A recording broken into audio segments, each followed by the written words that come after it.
Bapak, Ibu, dan saudara-saudariku yang terkasih dalam Kristus, salpe damai Tuhan beserta kita. Pada hari ini kita bertemu dalam renungan harian Katolik yang diambil dari Injil Matius bab 13 ayat 16 sampai 17. Saudara-saudariku yang terkasih, dalam Injil hari ini Yesus berkata, "Berbahagialah engkau karena matamu melihat dan telingamu mendengar."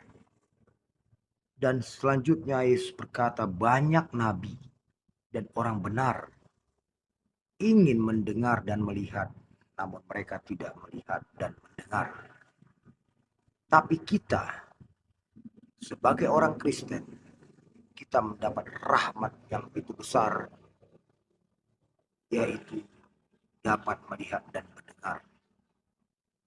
Saudara-saudari yang terkasih, apakah yang kita lihat dan yang kita dengar? Yang kita lihat dan yang kita dengar adalah rahmat keselamatan yang nyata, yakni Yesus Kristus sendiri. Lalu, apakah kita sudah benar-benar menyadari rahmat yang besar ini, yang sebenarnya banyak dirindukan orang lain, namun mereka tidak mendapatnya?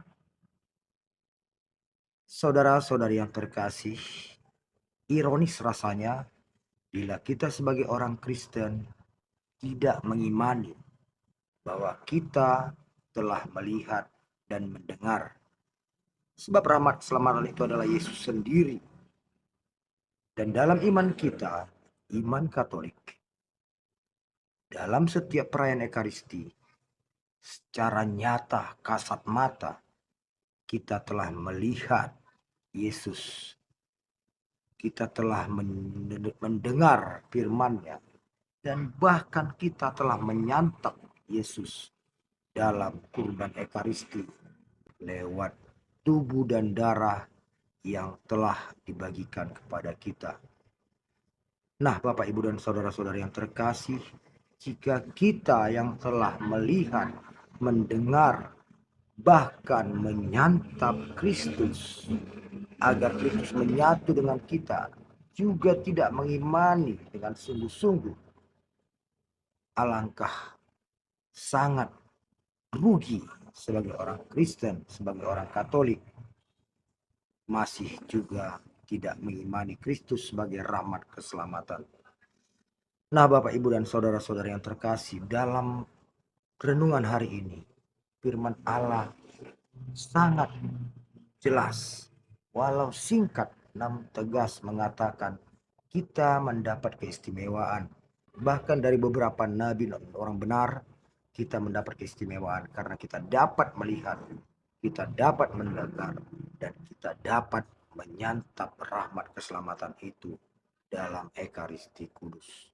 Nah, Bapak, Ibu, dan saudara-saudara yang terkasih, pada hari ini kita juga merayakan pesta Santo Yoakim dan Santa Anna, orang tua dari Bunda Maria, yang dipakai Allah untuk melahirkan dan membesarkan Bunda Maria, sang ibu yang dipilih Allah untuk melahirkan Yesus ke dunia. Ini adalah berkat yang sangat besar, hanya kepada mereka diberikan kesempatan ini. Dan kiranya kita dapat meneladani Santo Yoakim dan Santa Anna yang begitu tegar, teguh imannya, menjaga dan membesarkan Bunda Maria, dan mendidik menjadi orang yang percaya, sehingga Bunda Maria dalam segala kesulitannya sanggup berkata, "Fiat voluntas tua," karena ia merasakan, ia telah melihat, mendengar rahmat keselamatan itu hadir dalam hidupnya, dan berpasrah kepada Allah dengan segala kesulitan hidup, tetap teguh berserah kepada kehendak Allah. Demikianlah kehendaknya kita umat Kristiani, umat Katolik, jangan gampang menyerah, sebab kita adalah umat pilihan, umat yang melebihi dari berbagai nabi dan orang-orang benar, sebab kita diberi rahmat untuk melihat dan mendengar, bahkan menyantap rahmat keselamatan itu, yakni Yesus Kristus sendiri. Amin. Tuhan memberkati.